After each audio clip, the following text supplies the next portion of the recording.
Today, Cathaoirleach, I want to talk about this week's Social Justice Ireland report, once again exposing the reality of systematic poverty, which is hidden behind the flashing lights and the spinning headlines and the fancy presentations that are designed to mask the inequalities and struggles of 780,000, or 16.5% of Ireland's population, living below the poverty line. And we continue to see that having a job does not equate to one coming out of poverty. So what we see behind all the data is that individuals and families working day and night while struggling to make ends meet. Now, these are the families who have to deliberate over whether their child is sick enough to warrant the €50 or so to take them to the GP.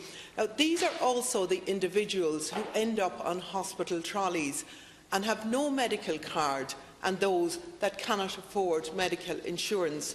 They are charged the standard government levy charge of €80 per night, regardless of whether they get a bed or not.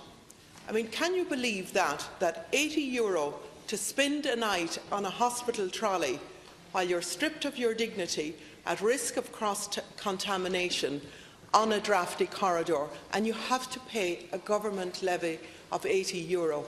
I think that is absolutely unacceptable, and it's something that I think that the government, in light of the huge numbers and the ever-increasing numbers of people on hospital trolleys, need to look at, because the people that are being hit by this are the working poor.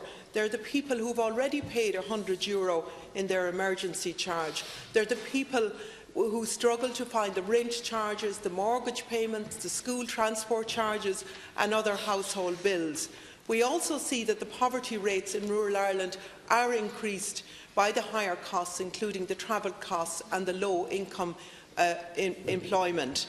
Now, government policies that protect the extreme wealthy while draining every last cent from those on low incomes can be stopped, and it has to be stopped. I think we have to heed this report of Social Justice Ireland, indeed as the reports like this that were being made by Combat Poverty 10 and 12 years ago. We have to seriously look at those who are working in this country but yet cannot afford a basic living and are kept continuously below the poverty line.